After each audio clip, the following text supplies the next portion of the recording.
남재준 국가정보원장과 김장수 국가안보실장이 떠났습니다. 오늘 사표가 수리가 된 거고요. 김기춘 실장, 대통령 비서실장만 남아서 그야말로 김기춘 중심의 국정 운영 예상할 수 있다고 보는 분들이 많습니다. 관련된 얘기 나눠볼게요. 자, 이렇게 중요한 역할을 했던 세 사람의 원로급 지도자 가운데 실장 한 명만 남았네요. 그걸 어떻게 좀 해석해야 되는 걸까요? 김기춘 실장에 대한 대통령의 신임은 절대적이라고 볼 수 있습니다. 김기춘 실장은 대통령의 뜻을, 의중을 가장 정확하게 파악을 하고 그 의중을 가장 정확하게 집행을 할 수 있는 비서실장이기 때문에 쉽게 다른 사람으로 대체도 되지 않고 또 그만한 역할을 할 수 있는 분도 많지 않다. 이렇게 아마 대통령이 판단을 한 것 같습니다.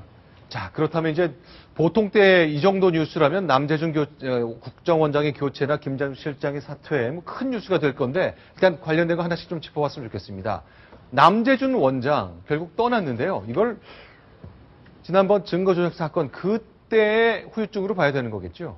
어떻습니까? 그렇죠. 기본적으로 남재준 국정원장은 바로 선거 개입과 관련된 거를 다루는 데 있어서 첫 번째로 책임을 질 위치에 있었음에도 불구하고 그걸 벗어났고 또 하나는 바로 국정원이 간첩 조작 의혹 사건 거기에서 가장 핵심적인 결정적인 증거를 위조한 부분 이 사실로 드러나지 않았습니까?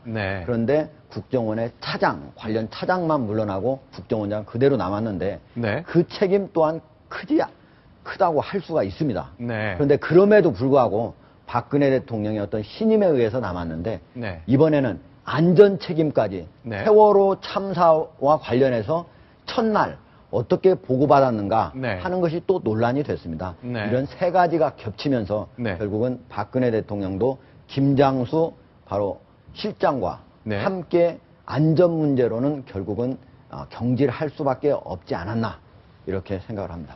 이번 경질의 직접적인 원인은 아니겠지만 남재준 원장 같은 경우에는 간첩 사건 증거 조작 의혹 직후부터 한미 외교가에서 여러 가지 불만이 터져 나왔습니다. 그러니까 대북 그 정보 공조에 있어서 어떤 증거 조작이라는 것은 당시 국내용이 아니라 어떻게 보면 한미 간에 굉장히 공조해야 되는 북한 문제까지도 향후 여파를 미칠 수 있는 건 아니냐, 신뢰도 문제가 있는 것 아니냐 해서 이런 부분도 어느 정도는 역할을 하지 않았을까라는 생각도 해봅니다.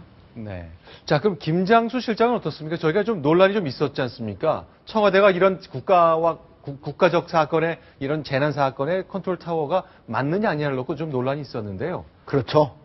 바로 청와대가 국가 컨트롤 타워냐 아니냐 한 부분에 있어서 동아일보도 보도를 했지만 해양수산부 관련 자료에 따르면 청와대가 국가안보실이 바로 컨트롤 타워로 돼 있었거든요.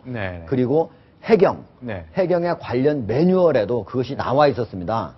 그런데 그것과 관련해서 청와대가 반박 자료를 냈는데요. 제가 정리하자면요. 작년 8월에 법이 개정됐다. 그 전까지는 청와대가 컨트롤 타워인 것이 맞는데 작년 8월 법 개정을 전후로 국무총리가 심의 조정하고 안전행정부 장관이 총괄 조정하도록 했다. 이 법이 바뀌었는데 그 말이 틀린 게 아닙니다. 맞습니다. 저 말이 틀린 게 전혀 아닙니다. 법률상으로는 작년 8월 이후부터는 김장수 실장이 컨트롤 타워는 그래서 아닌데 김장수 실장이 컨트롤 타워가 아닌 게 분명합니다.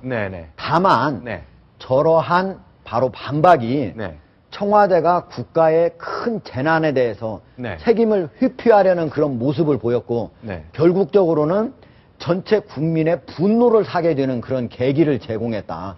그런 측면에서 김장수 실장이 법적으로 틀린 말을 한 건 아니지만 정무적인 감각은 부족했다. 이렇게 말씀드릴 수가 있습니다. 법률적으로는 사실관계를 따지자면 이제 언론도 당시 보도가 나왔을 때 법률상으로는 문제가 없지만 정무적으로 꼭 그렇게 청와대가 회피하는 듯한 말을 했어야 되느냐라는 걸 정리를 해줬으면 좋았는데 어쨌건 그리고 또 온갖 비난을 다 몸으로 받았잖아요. 한편으로는 그게 매뉴얼에 그게 제대로 안 돼 있었다면 어떻게 보면 공무원의 무사 안일주의를 드러낸 면이기 때문에 그걸 더 질타를 했어야죠. 그렇죠. 법이 바뀌었는데 해경과 해수부가 만든 자료에는 법 개정 이후에도 청와대가 컨트롤 타워인 것으로 조직도도 그리고 그랬거든요. 알겠습니다. 지금까지 네 가지 소식을 정리했습니다. 대통령의 총리 인선 그리고 두 실세 지도자의 사퇴 그리고 야권의 평가 이런 것들을 정리해봤습니다. 자, 과연 대통령의 결정과 이후 인선 카드와 관련해서 우리 정국은 어떻게 바뀔까요? 관련된 내용도 뉴스탑 때는 계속 속보를 이어드리도록 하겠습니다.